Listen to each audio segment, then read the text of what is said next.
Big boss. So రోజు రోజుకి చాలా టఫ్ ఫైట్ ఇస్తున్నారు కంటెస్టెంట్స్. ముఖ్యంగా లేడీ కంటెస్టెంట్స్ అని కాదు, అలాగే జెంట్స్ కంటెస్టెంట్స్ అని కూడా కాదు.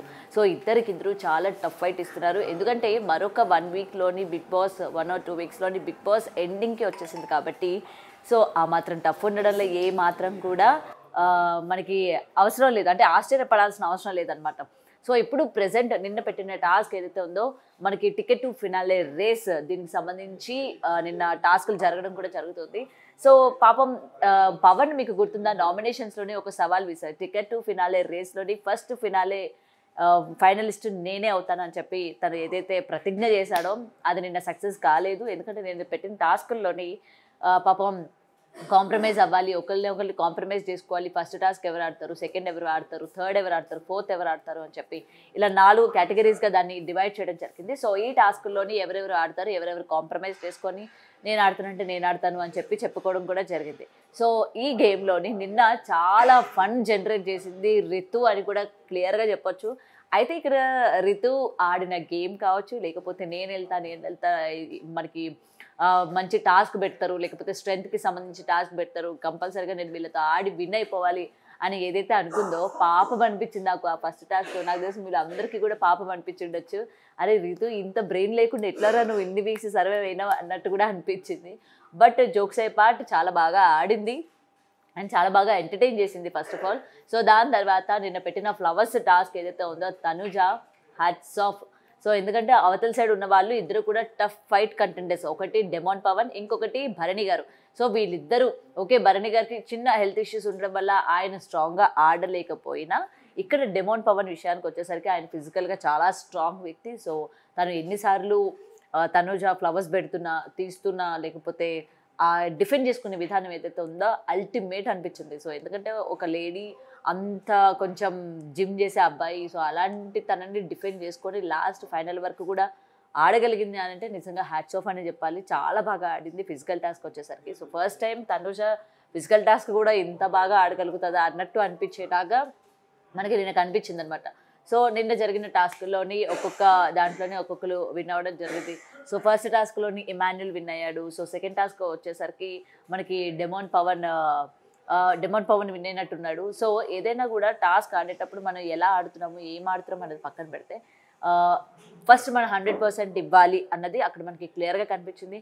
సో నిన్న ఆడిన ఆ టాస్క్తోని తనుజాకి హైలైట్గా ఓటింగ్ కూడా పెరిగింది. ఎందుకంటే ఇప్పటివరకు తనకి సపోర్ట్ చేస్తూ ఉన్నారు, హౌస్లో నాకు సపోర్ట్ చేస్తున్నారు, లేకపోతే బాండింగ్స్ దాంట్లో నేను ఉన్నాను, సో అందుకనే ఇప్పటి వరకు నేను సర్వైవ్ అవ్వగలిగాను అని ఏదైతే చెప్పి నామినేట్ చేస్తూ ఉన్నారో నిన్న ఫిజికల్ టాస్క్ నేను ఆడగలను, నేను ఆడి చూపించగలను, అది గెలవకపోయినా అది పక్కన పెడితే తను పెట్టిన ఎఫర్ట్స్ ఏవైతే ఉన్నాయో అల్టిమేట్ అనిపించింది. తను పెట్టిన ఎఫర్ట్స్ సూపర్ అనిపించింది. సో నిన్న తనుజ చాలా బాగా ఆడింది అండ్ రితు చాలా బాగా ఎంటర్టైన్ చేసింది. అండ్ భరణి గారిని మీరు కనుక అబ్జర్వ్ చేసినట్లయితే లాస్ట్ వీక్ నుంచి చాలా ఎంటర్టైనింగ్గా ఉన్నారు, చాలా ఎంటర్టైన్ చేస్తున్నారు హౌస్లో ఉన్న వాళ్ళందరినీ. సో ఆయనలోని ఎంటర్టైన్మెంట్ పార్ట్ అరే ఫస్ట్ నుండి కూడా చూపించుంటే అది అగ్రెసివ్ కావచ్చు, లేకపోతే ఎంటర్టైన్మెంట్ కావచ్చు, ఫస్ట్ నుంచి కనుక చూపించినట్లయితే ఇవాళ ఆయన one of the top 5 contestant అయ్యేవారు కదా అన్నట్టు అనిపించింది.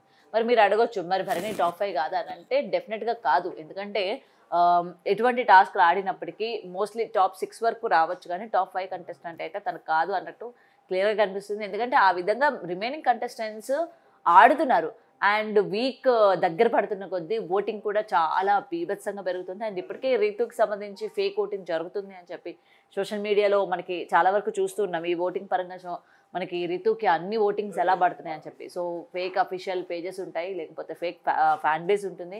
సో వాళ్ళందరూ ఓటింగ్ వేసుకుంటారు, నా కంటెస్టెంట్ తోపులో ఉన్నారు మీరు చూడండి అని చెప్పి. సో ఆ విధంగా జరిగేది. అఫీషియల్ అన్నీ కూడా బిగ్ బాస్ చాలా సీక్రెట్గా ఉంచుతాడు. అండ్ ఎలిమినేషన్స్ కూడా ఓటింగ్ పరంగా అవుతాయా అని అంటే కొన్ని అవుతాయి, కొన్ని అవ్వవు. అది మనం ప్రతి సీజన్ కూడా చూస్తూ ఉంటాం. బిగ్ బాస్కి ఎవరు మనకి హౌస్కి మైనస్ అవుతున్నారో వాళ్ళని బయట పంపించేద్దామని చెప్పి కూడా ప్లాన్ చేస్తూ ఉంటారు. వాళ్ళకి సంబంధించిన ఫుటేజ్ తగ్గిస్తాడు వీక్ మొత్తం కూడా మనం చూసుకుంటే. సో అలాగా కొంతమందికి అన్యాయం కూడా జరుగుతుంది ప్రతి సీజన్లో కూడా. ఈ సీజన్లోనే శ్రీజాకి జరిగింది, అది మళ్ళీ పిలిపించుకొని మళ్ళీ కూడా అలాంటి అన్యాయమే చేశారని ఇప్పటికీ కూడా ఆమె ఇంకా యాక్సెప్ట్ చేయలేని సిచ్యువేషన్లో ఉంది. బట్ అయినప్పటికీ ఈ కంటెస్టెంట్స్ని చూస్తూ ఉంటే మీకేమనిపిస్తుంది? సుమన్ శెట్టి గారు నిన్న టాస్క్ గెలిచినట్టు కూడా తెలుస్తోంది.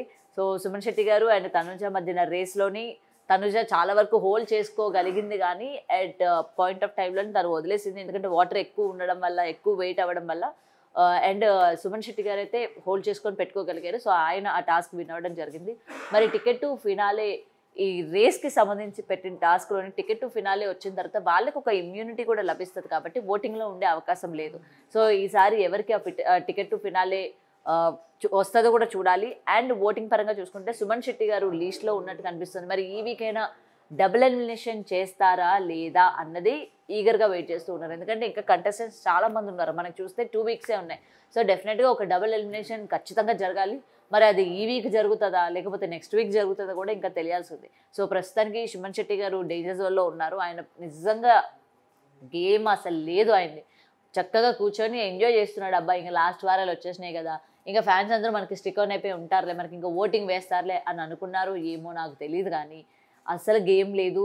నిన్న టాస్క్ అయితే ఆడడం జరిగింది కానీ నామినేషన్లో కూడా ఆయన ఎంత సిల్లీ పాయింట్ చెప్పి నామినేషన్ చేశారో అక్కడున్న హౌస్ మేట్స్ నవ్వారు, బయట ఉన్న వాళ్ళు కూడా చూసి నవ్వుకొని ఎంజాయ్ చేశారు. సుమన్ అన్నకి అసలు పాయింట్స్ లేవా, ఏంటి ఇట్లా నామినేట్ చేస్తున్నారు, స్ట్రాంగ్ కంటెస్టెంట్ వెళ్ళి ఇంట్లో కూర్చోమంటాడేంది అని చాలా వరకు ట్రోల్ చేసిన సిచ్యువేషన్ కూడా ఉంది. సో ఇవన్నీ కూడా మైనస్ అయ్యే అవకాశం ఉంది. మరి సుమన్ అన్న ఎక్కడ కూడా తన పాయింట్ పెట్టడం కానీ లేకపోతే తన గురించి తను స్టాండ్ తీసుకోవడం కానీ, ఇష్యూ ఏదైనా జరిగితే మాట్లాడడం కానీ ఇవేమీ చేయట్లేదు. మనం ఉన్నామా కూర్చున్నామా తెల్లారిందా పడుకున్నామా అన్నట్టే లాస్ట్ వీక్స్లో ఉంది. కాబట్టి మేబీ అందుకు కూడా ఒక రీజన్ అయి ఉండొచ్చు ఓటింగ్ పరంగా ఆయన తక్కువలో ఉండడానికి.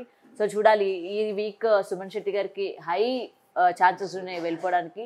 మరి మీరు ఈ వీక్ ఎవరు ఎలిమినేట్ అయితే బాగుంటుంది అనుకుంటున్నారు అండ్ ఎవరు ఉంటే బాగుంటుంది అనుకుంటున్నారు? సుమన్ శెట్టి గారి గేమ్ పైన మీ ఒపీనియన్ ఏంటనేది కమెంట్ చేయండి. For more videos like this, subscribe Big TV channel.